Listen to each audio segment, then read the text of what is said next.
Today I want to talk a little bit about religious liberty, and as I mentioned, I have these three perspectives: as an attorney, as a minister, and then as kind of a public advocate. Sometimes people ask me how I can serve God and the devil all the time, at the same time, being a minister and attorney. So even today when we walked in, somebody met us and like, oh, have you heard an attorney joke? And it's just, that's what everybody likes to share. So I had an experience recently which was, I think, better than most of the attorney jokes. So as I mentioned, I'm a pastor at my church, and I walk in this one day, and this kid had come in, new to church, new to the whole experience, new to Jesus, and he walks up to me, and there's a church kid sitting over here. He's at a Christian college now, and he's on his iPhone, just not paying any attention to us. So this kid walks up to me, and just as innocent as can be, he looks up and says, hey, Pastor Josh, you look like somebody that has never sinned.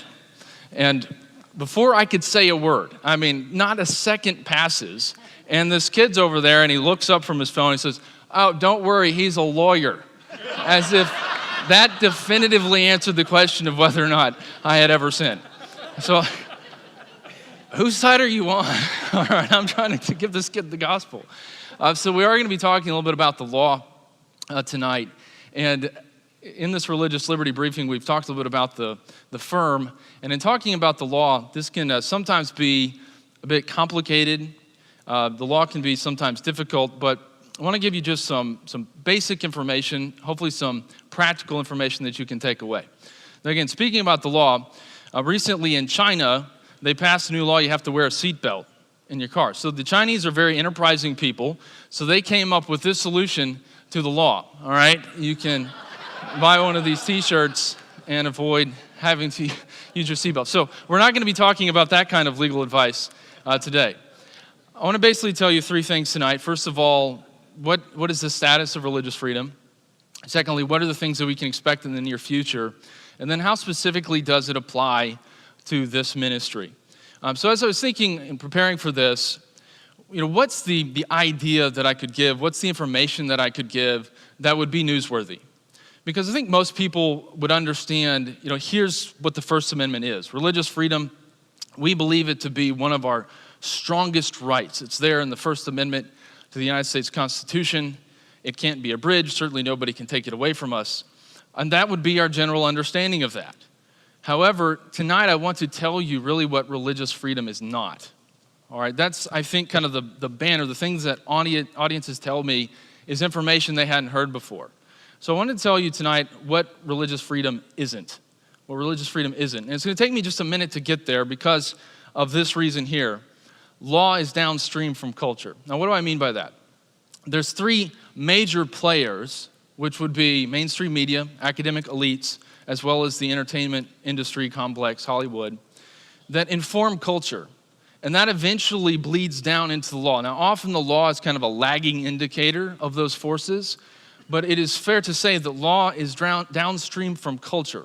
So to understand religious freedom, we have to understand a little bit about where our culture is. And so tonight I want to talk to you about the most countercultural thing that Christianity has to say. And I sometimes quip about, well, I get to talk about all the fun stuff, all the easy stuff. So if you're thinking to yourself, what is the most countercultural thing that Christianity has to say to culture? You might be thinking something about marriage or sexual ethics, and that's part of it. But I would say the most controversial, countercultural thing that Christianity has to say to our culture today, it is this: the concept of personal autonomy. The idea of who is God? Are we self-gods? Do we get to make up our own rules? Do we get to define our own existence? Or is God God, and we have to submit ourselves to his authority? My daughter's 5, and I wish I had taken out stock in Disney before she was born. I don't know if there's anybody else out there that's like that. Disney has lots of great stories, but Disney is one example of this idea. And if you look at advertising today, most advertisement is not sacrifice so your neighbor can have a better life. What's McDonald's say? It's me time, right? It's all about looking inside of ourselves to find ourselves, and when we do that, we'll find happiness and fulfillment. Here's what Cinderella says, and I know you're thinking, I'm going to religious liberty briefing, now we're talking about Disney princesses. But there's a point, okay? So what does Cinderella say? She says, a dream is a wish your heart makes when you're fast asleep. That's talking about internal, right? We look inside ourselves, find ourselves. Once you discover who you are, then you'll have happiness. But what does God say? about all of this. And here's the way that I would characterize what God says. So if Cinderella says a dream is a wish your heart makes when you're fast asleep, God says a dream is a call your God wakes when you're finally a sheep. What does God say? He says, don't look inside of yourself to find yourself, rather look outside of yourself to find me, and when you do, you'll find something more important than happiness. You'll find meaning, and you'll find purpose. And so what our culture says about meaning and what Christianity says about meaning, the deepest part of us, they're crashing headlong into each other. And the law reflects this as well. This is a quote from Planned Parenthood versus Casey. Now, this was an abortion case. And if you read the abortion cases and you read the marriage cases, it's interesting because they talk about abortion, they talk about marriage. But if you read them closely, Justice Kennedy talks a lot about personal autonomy. And look at this statement. The heart of liberty is the right to define one's own concept of existence, of meaning, of the universe, and of the mystery of human life. Now, beautiful in its prose, deadly in its institution, deadly in its application. And so here's what the Supreme Court would say life is all about. It's about finding yourself. But what does Jesus say? He says, if a man will come after me, let him deny himself and take up his cross and follow me. So when you think about the sexual revolution, which is just unfortunately the thing that is the issue of our times, what is this all about? I would say the concept of personal autonomy is the fuel for the sexual revolution. Because here's the church, and here's simply what the church is saying. We're created by God. God said that human sexuality is a gift. And that gift expressed within the confines of marriage is beautiful. Children are born within that. The institution of the family is where we impart truth and values to the next generation. That family then builds the building block of community. Then communities, states, then states, nation. Well, the concept of personal autonomy has gone about destroying the foundations of the family, and then the foundations of community, state, and even our own democracy. And so when you think about the concept of personal autonomy, it's simply this. God says, here's what's best. And our culture is saying, I know what's best, now get out of my way. And you see those two concepts smash into each other. So when we look at religious freedom, we have to understand the concept of personal autonomy undergirds the sexual revolution and kind of permeates this entire discussion. So we're talking about what is religious freedom not? Again, we think of religious freedom as a concrete barrier. Nothing can get through it. But there's a Virginian, James Madison, who is one of the authors of the Constitution. And I find it helpful when you look at the Constitution, you look at a piece of legislation, you look at the author. They put this thing together. What did they understand it to mean? And James Madison publicly worried in a letter to Thomas Jefferson that rights were not concrete barriers, but rather parchment barriers. And think about the difference.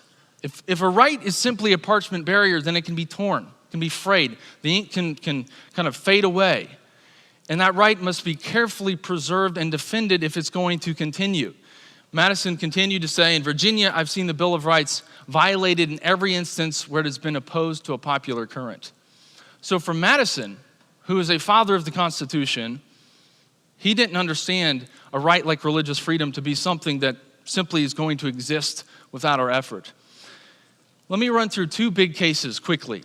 And before I do that, I have to just give you a little bit of Law School 101. Please don't go to sleep too quickly, all right? So in the law, we have 3 levels of scrutiny. All right, if somebody comes up and says, hey, this law is unconstitutional, there's 3 levels of scrutiny. What we call rational basis scrutiny, intermediate scrutiny, strict scrutiny. It's basically this. You look at, if it falls under rational basis, we kind of pick up the law, the judges kind of look at it with the naked eye, say, looks good to me, let's it go. Intermediate scrutiny, they pick up a magnifying glass, they look at the law and say, this, okay, it's fine, they let it go. Strict scrutiny, they pick up a microscope and say, the only way this law is getting through is if you had a really compelling reason and you have been very careful not to violate anybody's rights in the way you apply it. So for those that practice in the religious freedom context up until the 90s, everybody assumed that for religious expression, you got the microscope test. But in this case, which involved Indians smoking a sacramental drug called peyote, Justice Scalia, the late Justice Scalia, actually said, no. religious expression gets the eyeball test.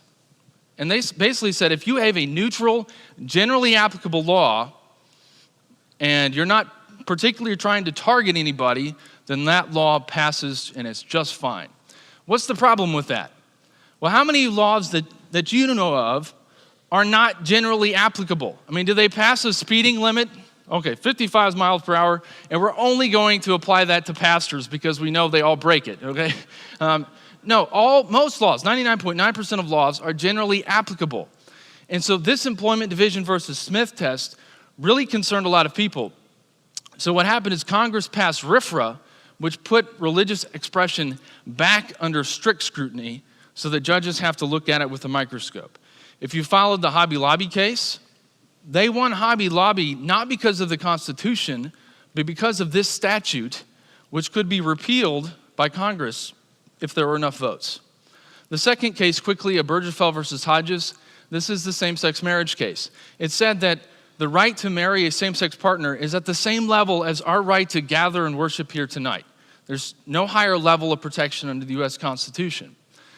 The way that most of these things are expressed these days are in laws called SOGI laws, sexual orientation, gender identity laws. If you're not familiar with them, basically, legislators will go into a civil rights code, and they will add in there where there has been religious protection, protection for race, etc. They will add in sexual orientation, gender identity at the same level as race, religion, gender, etc. So these are called SOGI laws.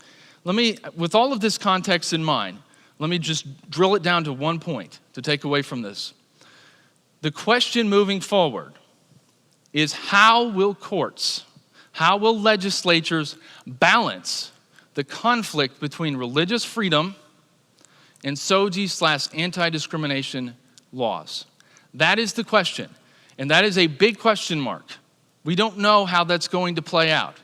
So with that context, let me tell you a little bit about what's next, all right? So I've told you, here's kind of the state of religious freedom. It's not as strong as we would like it to be. It's not this concrete barrier, it's more a parchment barrier, which we must very carefully defend. So what's next? Where are we going next? I've always loved this photo, and apparently this guy has too much time on his hands, all right? He lives in Milwaukee, but he lives real close to the airport. So he was bored, so on his roof in Milwaukee, he paints, "Welcome to Cleveland." All right, so when people come out of the clouds on the airplane and they think they're going to Milwaukee, here it is, "Welcome to Cleveland." Oh my goodness, I've got a meeting. All right, apparently again, this guy has too much time on his hand. But we certainly need to know where we're going, right? That's very, very important. Let me tell you two personal experiences that can give you just a bit of context with what's going on. I mentioned to you sexual orientation, gender identity laws. I went up to Columbus, Indiana, which is about an hour north, and in a lot of states, especially quote-unquote red states, they can't get these things passed at the state level, so they go to local cities. So this is Columbus, Indiana. It's the home of Cummins Engines, which kind of pretty much controls the town. So they were pushing this sexual orientation, gender identity law, and it came onto my radar because there was no exception. All right, so this says, look, if you as a Christian ministry fire somebody because they violate your code of conduct, or if you're a Christian school, if you fire somebody because they violate your code of conduct, and it's because of their sexual orientation or gender identity, then we're going to fine you, and get this, the first fine, $50,000 plus attorney's fees. No exception for churches, no exceptions for Christian schools. And I'll tell you the thing that bothered me the most about it was that one of the guys on the council he was a very faithful member of a church that is home to the largest Christian school in Columbus. And this ordinance directly affected them, and he still voted for it. Here's the takeaway from this experience, though. So I stood up, I explained to the council why I thought this was a bad idea. It eventually passed. But here's what happened at the very end. The whole time, everyone's saying this isn't about Christians, it isn't about forcing them to violate their faith. But at the very end, the head of the Human Rights Commission stands up and says, after a kind of a protracted speech, Christians must simply be taught what to believe. Christians must be taught what to believe. And so this is not something someone was hiding. This is just what she came out and said. So again, in Columbus, Indiana, if a school were to abide by its statement of faith and what Scripture says about sexual ethics, it could be fined, theoretically, $50,000 plus attorney's fees. The second experience that I had recently was I was invited to speak at the Diversity and Inclusion Summit put on by the Kentucky Bar Association. And I was on a panel with two people. One is one of the top LGBT activists in Kentucky. The other one is one of the top transgender activists in Kentucky. And I tell you, I really enjoyed getting to know both of them. Looking forward to kind of continuing a relationship and a discussion with them as things progress. But the context of this discussion, the panel discussion, was reconciling civil liberty with religious freedom. And here I am in a room of about 100 attorneys. You can imagine there weren't a whole lot of evangelical Christians that flocked to the Diversity and Inclusion Summit. All right, so this was not necessarily a friendly audience, but I had a chance to explain to them the importance of religious freedom and why religious faith isn't something that just inspires what we do. It's something that it defines who we are, and it's something they should value. So these are attorneys and judges that may one day be filing cases against Christian institutions. But I'll tell you, at the end of the day, as much as friendly conversation as we had and trying to speak truth into that situation, it was very clear to me that basically on the other side, if they get their way, we will be able to exercise our religious freedom, but in our home, our heart, our pew, and our pulpit. That's pretty much it. That's the idea of religious freedom. And I don't think you have to look too far for examples of things like this. This man is an activist, has poured millions into the sexual revolution. And look how he describes Christians. He says it's time to punish the wicked. Isn't it interesting how every ideology, even though it claims to be atheist, has its own undertones, its own orthodoxy. And since Christians fall outside of that orthodoxy, he uses an explicitly theological term to brand their activity wicked. And so this is the type of rhetoric that we don't have to go digging around to find. I mean, this is very explicit. And then a lot of times when we're talking about religious freedom, especially growing up, I'd always hear, okay, here's this news host, or here's a religious liberty organization that's trying to raise money, kind of talking about these cases, and if you don't send in your $5 donation, the world's going to end type of thing. But what I'm about to share with you isn't something from a right-wing political pundit. This is from a sitting justice of the United States Supreme Court, Justice Alito. And he's referring here at the very top. We are seeing this come to pass, and he's referring to an explicit statement he made in his dissent to Obergefell versus Hodges, where he said that Christians that believe in traditional marriage will be able to whisper their beliefs in their homes or their schools, but the moment they come out into public, they'll be called bigots. He says, we're seeing this coming to pass. You don't need a weatherman to know which way the wind blows. A wind is picking up that is hostile to those with traditional moral beliefs. Now, I've shared some disturbing stuff this evening. All right, so certainly the crux of this message is not let's all go put our heads in a hole in the ground or lock the doors, shutter the windows. One of the things we do at Bold Church Initiative is just that, equip the body of Christ to be bold. We want Christians and churches to joyfully, confidently, and effectively proclaim the gospel, live out its power every day, everywhere. That's the gospel. It's not to be lived in a box, to be lived out every day, everywhere. And so for us, God he's not surprised by these things. He's still in control. As Pastor Ron has stated tonight, the gates of hell will not prevail against the church. But we are to be people of our times. We're supposed to understand what's going on. And so these are not threats that are theoretical. I've certainly experienced them, and I think they're going to continue coming. So that was number 2, the things that are happening. There's a great book out by Ryan Anderson and a law professor named Covino, which is a counterpoints book. Covino is an advocate of same-sex marriage. Anderson is a stout defender of religious freedom. And I've actually just started reading it, but even in the first chapter, there's some great information about the legal theories and philosophical arguments in this area. So if you want to learn more, go to that. So I'll bring this together here in just the last few minutes that we have for this presentation. Why it's necessary. So why is it important for an institution like Atlantic Shores Baptist Church or Atlantic Shores Christian School to be concerned about these things. How can we apply it to this particular situation? So I'm going to talk a little bit about what we call the religious freedom bubbles. I think we call them bubbles because everybody likes bubbles, right? Who doesn't like bubbles? So we're going to talk about religious freedom protections for three particular groups. So first of all, the marketplace, then schools, and I would also include in there other independent Christian ministries that aren't fully connected to a church, and then churches. So if you rewind the tape just back about 60 years ago, the United States Supreme Court said we're a religious people whose institutions presuppose a supreme being. So whether you were in the public square or certainly in a business, there were no concerns about living out your faith every day, everywhere. You could do that comfortably. But things have changed, and I certainly don't have to go through all of that. I would just note that Justice Scalia, in his dissent to Obergefell, noted that same-sex marriage was younger than cell phones. That's how quickly things have changed. So in 2013, something happened, and reading this opinion scares me to this day. And I'm not supposed to get scared. I'm supposed to be the one helping, right? But this opinion scares me. If you follow the Elaine photography case, this was a photographer that said, I will photograph anyone. I love everyone. I give everyone equal dignity. But because of my strongly held religious convictions, I cannot participate in a same-sex ceremony. I can't photograph it. I'm using my artistic talents. I'm supposed to do that to the glory of God. I don't feel in my conscience, she said, that I can do that. This went all the way to the New Mexico Supreme Court. And the New Mexico Supreme Court, coming to the end of the opinion, Judge Bosson says, I know that this will leave a mark on the Huguenots. They are forced now to violate the deeply held religious convictions that inspire their lives.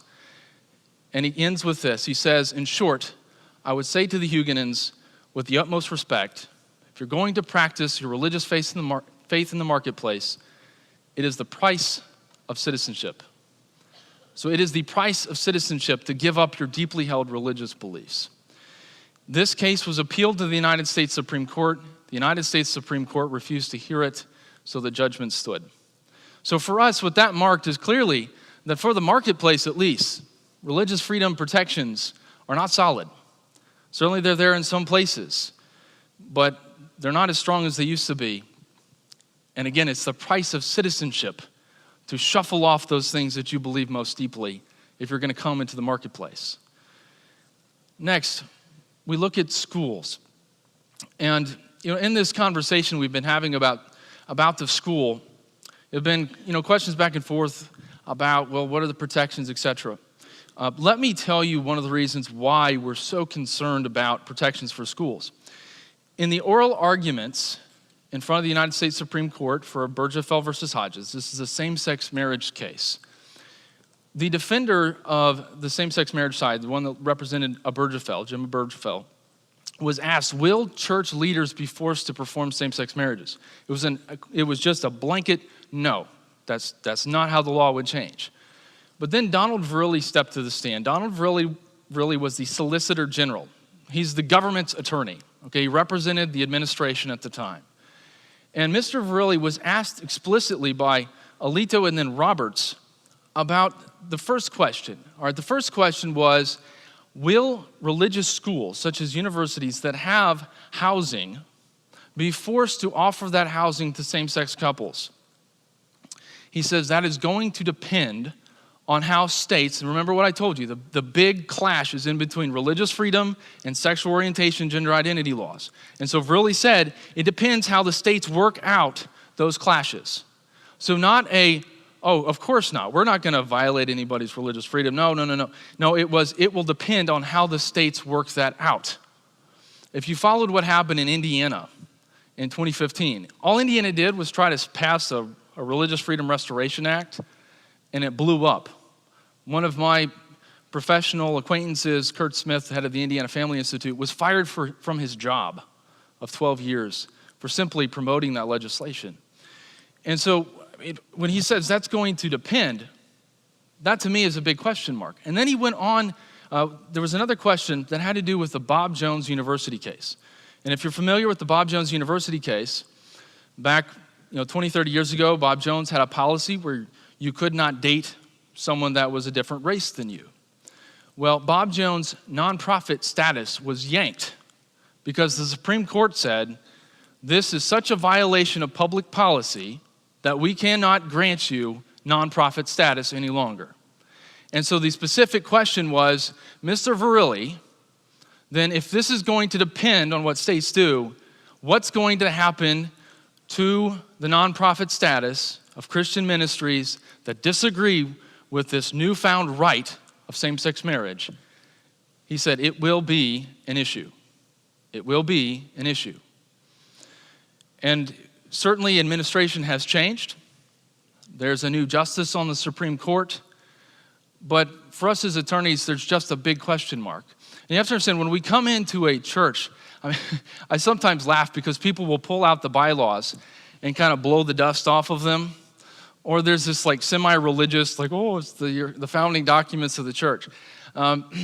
Sometimes we realize sometimes documents aren't reviewed for a long period of time. So when we come in, we're not looking at the next 18 months. We're looking at the next 20 years. We want to provide a strong legal foundation to ministries. So for us, this indication, as well as the SOGI laws that I just told you about, to us mean that for independent ministries outside the protection of the church, there's a big question mark. What's the religious liberty for them going to look like in 10 years? We don't know. Now, we trust God. We're going to press forward in what God's called us to do, but we're not exactly sure. And so we're talking about a difficult issue, all right? And if you're familiar with everything that's going on between the church and school, certainly every Christian institution, as we work through dynamics and divine alignment, what's God called us to do, there's going to be some difficult discussions. So I don't want you just to take my word for what I just shared with you. I want to give you some other resources that are sharing the same information. All right, so the first one is from Alliance Defending Freedom. Now, Alliance Defending Freedom just took the case Trinity Church versus Comer to the United States Supreme Court and won. They partnered with the Ethics and Religious Liberty Commission of the Southern Baptist Convention to produce this resource called Protecting Your Ministry. I've done a lot of work with Alliance Defending Freedom, have great friends in the organization, and I know that their advice is sound. So if you're looking through this book, it's for churches, it's for schools, it's for independent Christian ministries, and if you want to take a look at this, I'll have it up here. But when it's talking about emphasizing religious character, and just a brief word about how this works. All right, when a ministry wants to claim religious liberty protection, it does so in the context of an exemption. All right, so if you have Title VII of the Civil Rights Act, you have to claim we're a religious organization. Let me give you a quick example. If I went into a mosque and I said, hey, I'm a Christian minister, but I want you to hire me as your imam, they could very understandably say, get lost, okay? You're a Christian minister, we don't want you here. For everybody, that's common sense, right? That they would just be able to say, see you later. But if I sued them, I came back and filed a charge and said, you discriminated against me because of my religion, that mosque would have to come to court and say, Your Honor, we're entitled to protection, an exemption from Title VII, because we're a religious institution. And I could fire back, prove it. And then the mosque would have to submit evidence as to why it's a religious institution and why it's entitled to special protections under the law. You see, there's a special doctrine called ecclesiastical abstention. And the way I like to describe it, it's like kryptonite to Superman. All right, judges aren't supposed to touch church doctrine. You can sue over church procedure, those sorts of things, but you're not supposed to touch church doctrine. There's a very simple reason for that. There's a federal court opinion in which a judge tried to describe Protestantism, Catholicism, and also one other religion, Mormonism, and I'm fairly certain he committed blasphemy in all three, okay? That's why we don't want judges talking about theology. And so there's a very special protection, the ecclesiastical abstention doctrine, and to be able to claim that, though, you have to prove it. You have to say, this is why we're under spiritual authority, and this is why, Your Honor, we're entitled to this special protection. So what does ADF say? They say, emphasize your religious character. Organizations that highlight their religious character have far greater religious liberty protection than those organizations that omit or conceal them. And down here at the bottom, I've circled it, emphasize any affiliation with the church or religious denomination. And let me explain a little bit why. This is from John Dianazu. Now, John Dianazu is an up-and-coming constitutional scholar. He's been interviewed by Albert Mohler on Thinking in Public. He wrote a book called Confident Pluralism. He lectures all the time, and he's a law school professor. And this is what he says. Under the current law right now, the most protected and most constitutionally benefited institutions are churches, and they will continue to be so. So churches have the strongest religious liberty protections per this law school professor. And here's the last one. As I mentioned to you earlier, I represent a good number of schools. Several of them are ACSI schools, a great organization. It stands for Association of Christian Schools International. And ACSI is a very large organization, and they have their own legal and legislative updates. So again, my purpose here is to explain the church's actions over the last couple of weeks. And I just wanted to share with you what ACSI itself has said about this issue. Should institutions just not worry about putting themselves under a church? What is religious liberty? What's the status of that? So the school is an ACSI school. I know that they listen closely probably to ACSI's advice. I can't speak necessarily for the school, but this is, I believe, a resource that would be available to them. I know it is available to ACSI schools. So in this legal and legislative update, now this is the spring of 2016. This would be after Obergefell versus Hodges. In this article, it's the hows and whys, separating a church and school. So this article is specifically about the issue of, what do you do with the church and the school? So here's a copy of it again. If you'd like to look at it afterward, be happy to let you take a look at it. So it goes through all of these concepts of, sometimes schools will get split off for liability reasons or for raising money. There's lots of other different considerations. That doesn't mean that you lose the right for a church to have spiritual oversight over that. There's lots of different ways to do it. So it's working through all of those, but it concludes talking about religious liberty. Now, they don't often read things from a PowerPoint, but let me read this to you. Since the Supreme Court's ruling in Obergefell versus Hodges, it is unclear where the dividing lines of religious liberty will fall. It is our belief that in 10 years we will still have religious liberty, though it may look a bit different than it does today.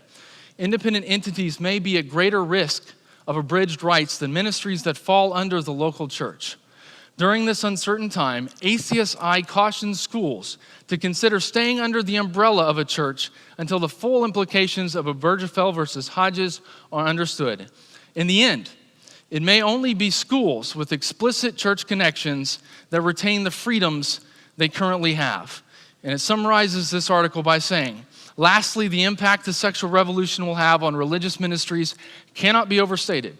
If at all possible, the church and schools should have a long view of the school as a ministry and take steps to remain connected to the church until we know the parameters within which independent Christian schools will have to operate. Currently, this is still a question. If you'd like to take a look at the Supreme Court docket, there is just now a case heading to the Supreme Court over a cake baker refusing to bake a cake for a same-sex wedding. That's a huge case to watch. Because remember, I shared with you these three bubbles, business, school, and church. That's at the business. That's on the outer level of the protection. What happens there is going to influence Christian ministries a little bit further down. So to summarize, again, to just explain where the elder body was, and this is the advice that we gave them, explicitly because I do a lot of work with schools. These are things I shared with them.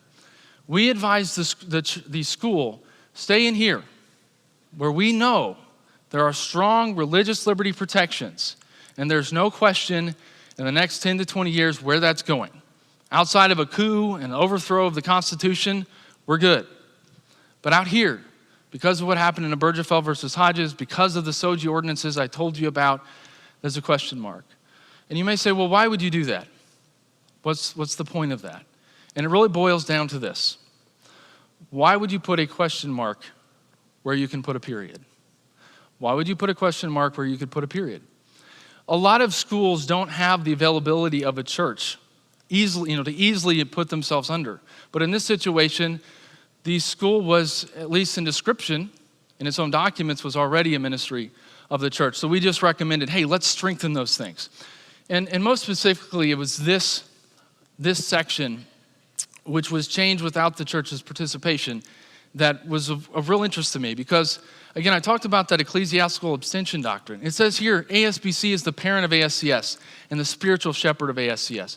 I could see a lawsuit coming against the school where someone said, hey, this is you've broken the code of conduct, therefore you can't be employed here anymore. Or maybe it was an admissions issue. And someone saying, you violated a sexual orientation, gender identity law. And being able to come into court and say, Your Honor, look, this is not an issue of discrimination. This is an issue of doctrine. Therefore, you have no jurisdiction to hear this case. And so this is why it was so important. And so taking all of this together, church leadership, and what we advised them was, let's emphasize those things. Let's strengthen those provisions so that in the future, if anything happens, again, looking 20 years down the road, we're going to have the strongest religious liberty protections available. And again, just explaining why as an attorney would I advocate for that. And it makes me think some about, well, what good are attorneys for Christian organizations? Okay, don't smirk out there, right? Okay, wear a nice suit, have a big briefcase. And I have this little trick at church because people will come up to me and say, hey, Josh, my Uncle Joe, he has this legal issue. I'm like, okay, hold on. I look at my watch and say, go. And it seems to dissuade people from asking questions. All right, but what's the value of an attorney? It's simply this. It's to provide ministry leaders and Christians with confidence. Confidence that we know our foundation is secure so that we can proceed with what God's called us to do. I like to say it this way. We recommend maximum religious liberty protection so ministries can pursue maximum gospel impact. Why put a question mark where you can put a period? And that is truly what this advice to come underneath the church for religious liberty protections was all about. Now, I've talked about a lot of legal standards. We mentioned the Bold Church Initiative earlier. Bold Church Initiative is all about equipping Christians to be bold. We do that through a few areas or a few things. One of the primary ones is legal information. So if you want to catch our podcast, like us on Facebook, etc., you can do that. Let me try to bring this in and just close before we move to the Q&A. I've been a pastor's kid. I've been on staff in churches, and I've seen a lot of difficult things. I've seen a lot of ministries get distracted by conflict. And certainly my heart for this situation is to kind of take, if you allow me, my attorney hat off for a second, and just, I'm a fellow believer. I love Jesus. I'm blessed to see everything that's going on with the church, everything that I know the school is doing to proclaim the gospel. And tonight I might just offer a bit of, a hope that Shores, the school, can proceed in fulfilling the Great Commission. And there's an important piece of this that I kind of wanted to close with and say this, what I'm about to say applies not just to somebody from Shores or somebody from the school, but to every believer here. And Justice Alito, when he closed his statements to this group of Catholic attorneys, he says, we're likely to see pitched battles in courts, in Congress, state legislatures, and town halls, but the most important fight is for the hearts and minds of our fellow Americans.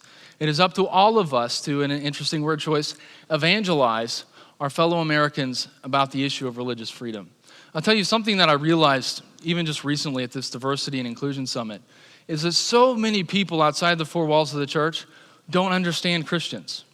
They don't understand what makes us tick. And that's why I spent so much time explaining, hey, the thing that inspires my client to go start orphanages all around the world is the same thing that inspires them to follow what Scripture says about marriage and the sexual ethic. You can't just cut them in half. And the same thing that inspires them to do that, it's the same thing that inspires them to go to Kenya like Pastor DeShong and minister to kids. It's very important that everyone outside the four walls of the church understand our faith isn't something that just inspires what we do, it defines who we are. So as I close this evening, I just want to encourage you. Here's the kind of new strategy. And it's not found in the First Amendment to the Constitution. It's found in the 5th chapter of Matthew 5:16. Let your light so shine before men that they may see your good works and glorify your Father which is in heaven. I like to think of it this way. The best way to defend religious freedom for someone that's not an attorney, may not be in the legislative arena, is to use it. Go accomplish what God has called you to do. Let your light shine before other people so that they'll see the beauty of our faith and understand that it's something valuable and something that should be protected. So let's go champion the gospel. Let's boldly proclaim the gospel, live it out every day, everywhere. And in so doing, we can defend and restore religious liberty for ourselves and our children.